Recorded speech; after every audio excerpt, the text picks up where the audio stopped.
Hello, my name is Peterson, and today I'm here to talk to you about relationships. How many of you are in a relationship, have been, or want to be? How many people have children or a loved one in a relationship? How many people have received bad advice on their relationship? How many people think they give good advice? Who does a marriage or dating relationship comprise of? Who should make decisions in a relationship? If there is a problem in a relationship, who should solve them? Should there be lingering people in a relationship? Does a man have responsibilities and a role as a man, father, in society, and what are they? Has anyone outside of your relationship ever caused confusion and conflict in your relationship? Does anyone, after they get themselves together spiritually, mentally, and physically, want to be in a good, meaningful relationship? Or want their children or loved ones to be in a good, meaningful relationship? Would you do anything in your power, within reason, to see the people you love happy and successful? So if you can answer yes to any of these questions, or you're relating already, this is a good thing for you to listen to and open your mind and listen to what has to be said. So now I'm going to get into relationships. I wrote a small piece about relationships. Relationships help to shape who you are. In my experience of what I have observed, I believe that relationships in the community and family need to be mended. Families could use strength and the community rebuilt. Our families and communities have lost their way of joining together that had for so long helped families get through struggles and communities to thrive. Nowadays, it's an every person for themselves society. Togetherness is now only seen when there is a tragedy and it's too late. Good relationships, of course, should start with the home, with a positive bond, and should be established between the parents and children. Your home life is the basis of your foundation. Whatever is taught in the home is expressed in your life. Everyone needs a solid foundation. The community is our second family, and our neighbors should have our best interest at heart or have our backs. My personal relationships have also helped me with developing my business relationships and instilling in me what it is to make positive bonds and having understanding between myself and others. Relationships today definitely need repairing and taught to some how to maintain good ones. As long as we have contact with people, we should value good relationships. And someone asked me to write that because they noticed how I always talked about the relationships with people, how they intermingle, talked about beginnings and ends of relationships. There are relationships that you go through. Some people are seasons, and there are times when things have to come to a complete end. It's called cutting ties. But now we're just going to focus on a specific type of relationship. So my purpose is to help empower, encourage, and support women and those around them so that they will be empowered, strong, and equipped and able to do the same for others. Women with power.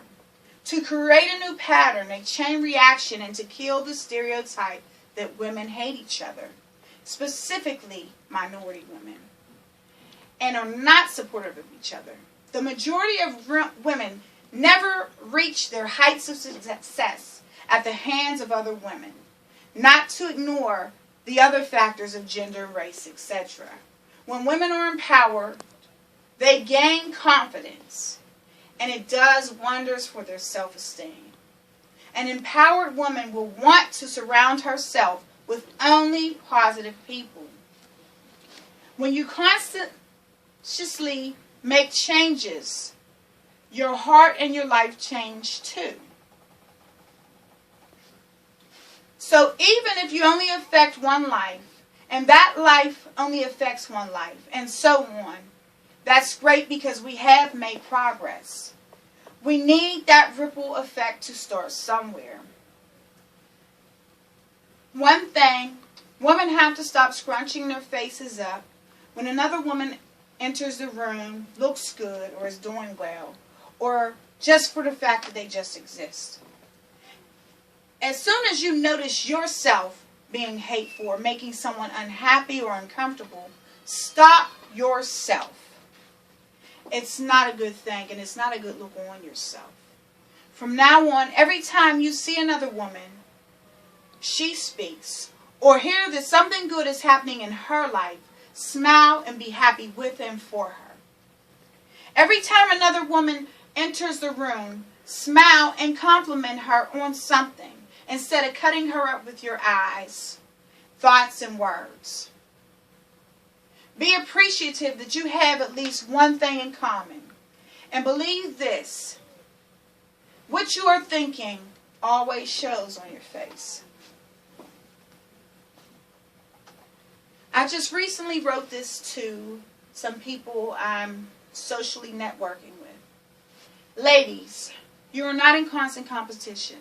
Stop killing each other. Relationships, hurting each other, and destroying other women's lives. It's all in vain. What God has for you, God has for you. He won't give what He has for you to someone else. Don't worry about what God has for someone else or someone else's situation. You can't handle it. Don't force yourself into any situation. When it is time for you, God will let you know. Don't ever want or linger around someone else's relationship, life, or situation. There is no such thing as having friends that you use to date or potentially would have hanging around. It is a recipe for disaster. A wise man once told me, there isn't one of anything. If you want something, you can always go get your own. Along with that, my grandfather used to always say, tend to your own plate. So let me start by connecting things with Scripture. Because there is no greater word than Scripture in God's Word. So Proverbs 22:6 reads, train up a child in the way he should go, and when he is old, he will not turn away from it. Matthew 19 starts 4-6 reads, haven't you read, he replied, that at the beginning the Creator made them male and female, and said, for this reason a man will love his father and mother and be united to his wife, and the two will become one flesh. So they are no longer two but one. Therefore what God has joined together, let no man separate. And this also is repeated in Genesis 2:24. For this reason, a man will leave his father and mother and be united to his wife, and they will become one flesh. The things that you teach your children, they will eventually have to apply to their lives. The relationship you have with your children has to change at every stage in their life. It's not always the same. As they get older and older, you have to start disconnecting yourself, not with love, but leaving them to be more independent and making decisions and being able to start their own families. For them to be successful in marriage, they have to be successful in relationships leading up to marriage. It is about teaching and showing them good practices throughout life. I also did a lot of research and observation and surveying to give you the science and real life aspects of relationships.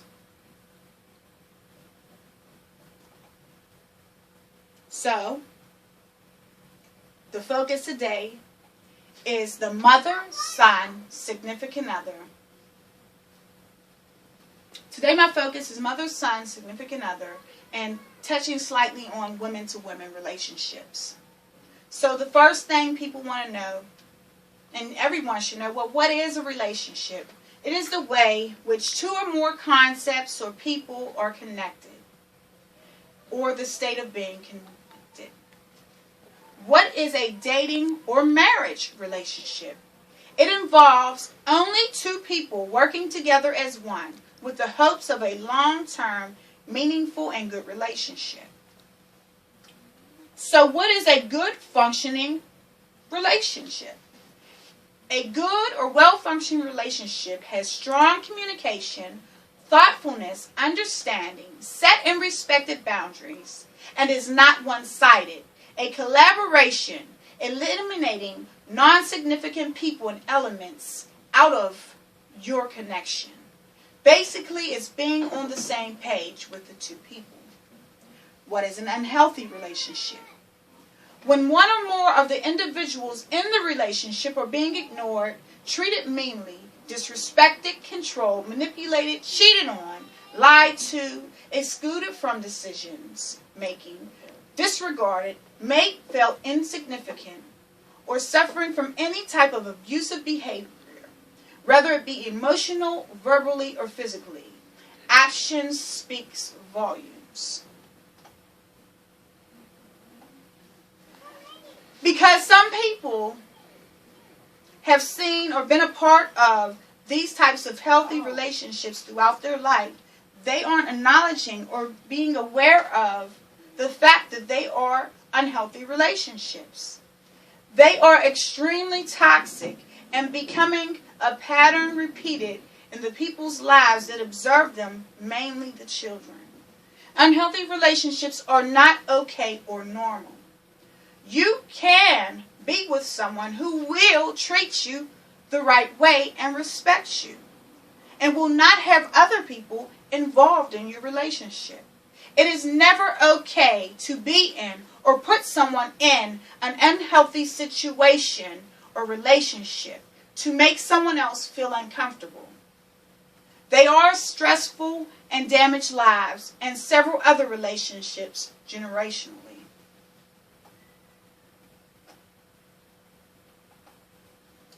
Okay, so let's get more into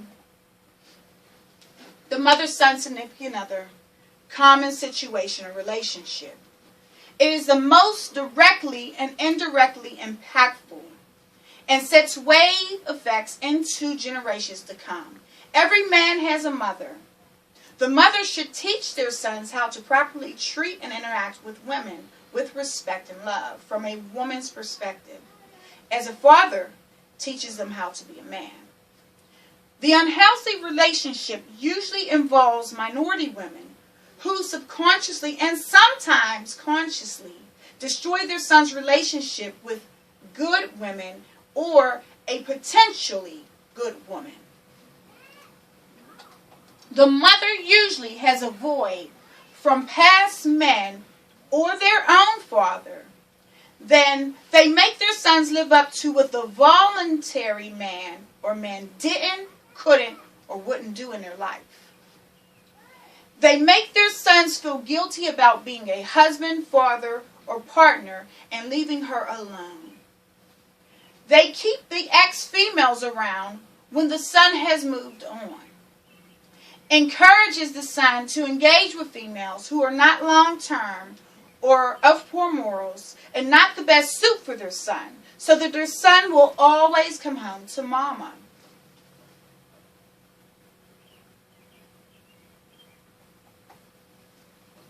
Bad mouths and always find something wrong with a good woman that has potential, reliable, solid foundation, morally sound and positive.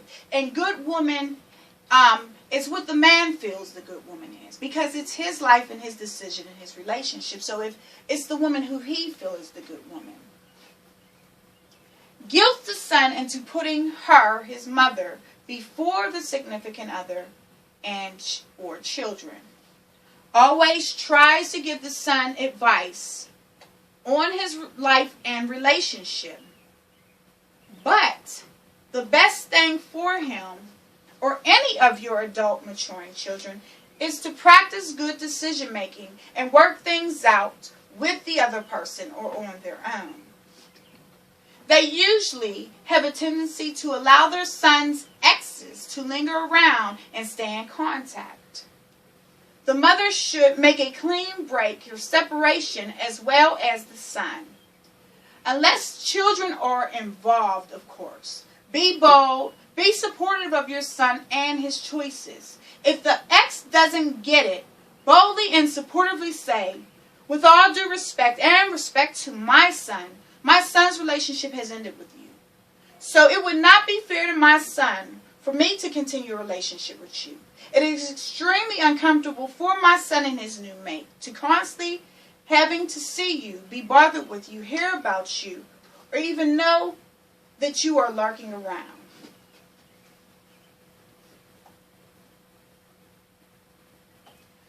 When you cause your son to withdraw and be uninvolved with a significant other and children, they do not learn the basis of foundation, structure, and leading. They do not learn true responsibilities of being successful man, provider, protector, father, and to make his own decisions and choices in his family he created. Sons become confused about the actual role of a man in a family. And there are effects. The children have a tendency to mimic what their father or men in their lives do, and it becomes a cycle for them. The women have a tendency to do the same things to their son that the significant other's mother did to them. And again, the cycle. Too many children are growing up without their father's involvement, guidance, nurturing, and protection, and presence, and everyday love and experiences. Research says that these types of mothers create a sick, twisted idea in their son's head. That mother is the only woman that they will ever need in their life. And as long as they have their mother, they don't need any other woman. And that is a lie. A lot of women do not understand the role of a mother, the real role of a mother. That is to raise your children to be respectful, loving, independent, and supporting providers for themselves and the families that they create. They are to be raised to make good decisions, choices, and problem solve on their own. Also to take responsibility and be responsible for any choices they make and deal with the consequences, good or bad. They are to be sideline supporters, cheer them and encourage them, pray for them. They never have to stop loving their children. But there comes a time where you have to let go and let God. Trust your children to live as the boss of their life. So how do we break the cycle and right what we have wrong? One thing is be assertive and persistent. Tell your son or child you cannot offer advice. They are smart enough to figure it out with the other party or on their own. Remind your son or child that they are the one in the relationship, not you. And they need to know how to manage their own situation. They do not need your advice on these type of things. Do not be over involved in your own relationship with your child's, son's significant other. Set strict boundaries. Do not allow them to dump their problems on you. Stay completely clear of your son's or child's exes. Remember, no good exes are slick and manipulative and will say and try anything to stay around and help wreak havoc, chaos, and confusion in your son or child's new life. Encourage your son or child to think for themselves and make the best decisions for his life and future. They are the ones that have to live it. Again, do not give or offer advice, and remind them not to involve others in the relationships, friends, family, whoever else, unless they are professionals. Even though you think you're helping, you're taking away from their ability to work things out and try all positive options and not to give up. If your son or child is married, remind them of just that and the responsibilities of a married man or person. Encourage them to work hard at making things work in their life and in their marriage. Do not allow overnight visits and frequent visits without their family. It doesn't make your practice to make your son or child breakfast, lunch, or dinner. Those are meals that they should have at their own house. Be mindful. Would you like someone doing this to you, wrecking your home and causing confusion in your house? Respect your son or child as an adult. And if you have to, just view them as a neighbor. You cannot manage your neighbor's house, and you would not let them manage yours. So if you put them in that mindset as another adult who is separate, which you need to start doing, then you'll start being able to deal with it better. If your son or child is living with you as an adult, they need to be employed and get into their own place. 2 Thessalonians 3:10 says, "This we command, that if any man would not work, neither should he eat." A man that doesn't work, don't eat. If things get too rocky and out of control, suggest prayer or third-party neutral, non-family or friend counseling. They would need an unbiased mind and guidance to help them out. There's nothing wrong with counseling. You can also seek counseling yourself to air out your problems and deal with the voids in your own life. We are not perfect. There are things that we go through that we need to talk to with someone we could trust that we don't know personally, who can help us air it out. There is nothing wrong at all with seeing a counselor, therapist, or psychiatrist. You're not crazy because you want to straighten your life out. You're crazy not to. Just kidding. Lots of people are very misinformed about getting treatment. It's a part of having a healthy body is having a healthy mind. Repeat to yourself daily, did you want your son or child to be as happy and as successful in a manner that they feel is best for them? Remember, Mama does not always know best. Mothers make mistakes too. We are not perfect because we're human. We are all individuals, and we have to decide what is best for our own lives, not each other's. Remember that we had a choice to live our lives the way we wanted to. So let the next person live theirs the way they choose. Also, mind your own business. Sometimes distance is better. Here's some statistics. Too many minorities are not with their own children and involved and do not become husbands, minority men. 32% of black men are not married. 26% of black women, 32% of black men are married. 26% of black women are married. 64% of white children have married parents, while only 33% of black children have married parents or fathers who are heavily involved in their life. That is terrible. Those numbers are terrible. We can change and make an impactful difference. It can work for minority relationships and families. We have to attack the problem of disappearing strong, working, supportive, functioning families on our end of things and change the stereotype of the minority women altogether. So, let's start to encourage our sons or children to get a great education. High school is not the final destination. It should not be anyone's greatest achievement in life.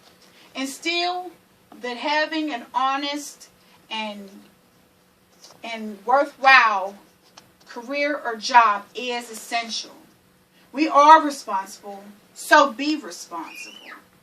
We need to do everything we can from birth to our children move out to make sure that they stay away from and out of jail. The prisons are consuming our black men by nearly 1 million of the 2.3 million that are incarcerated. We have to fight every day to keep our sons out of the system completely. Also, be careful of whom your children associate with and the values and morals that those children and people are taught and practice. As mothers, if you need to fill your life and time, volunteer. There are plenty of places that need volunteers. Get a hobby. Go back to school or find a way to learn something new every day. Be a good sideline supporter, parent or grandparent.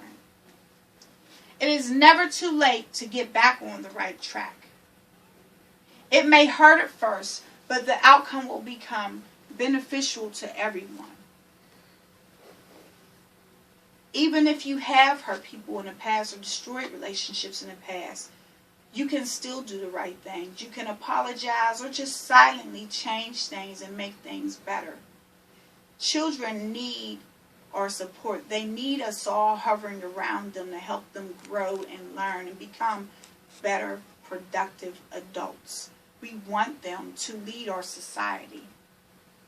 So what I need everyone to do for themselves is want to change.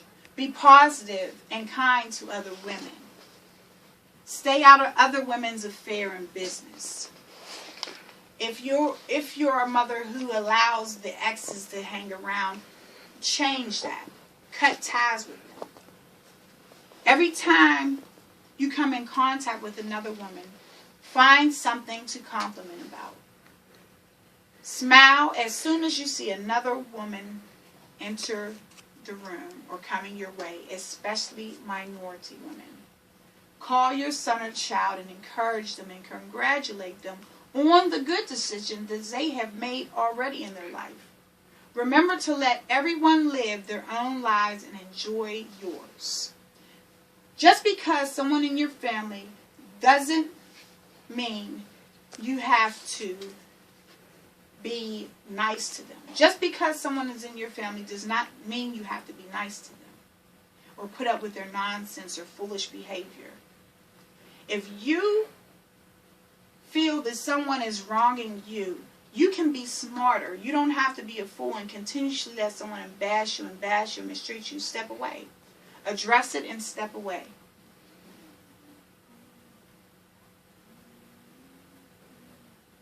If someone continues to cause havoc in your life, or you in theirs, you don't have to be bothered with them or them with you. You cannot be happy being miserable and causing people misery. We can start to rebuild and repair our relationships and families with a conscious effort. Thank you for your time.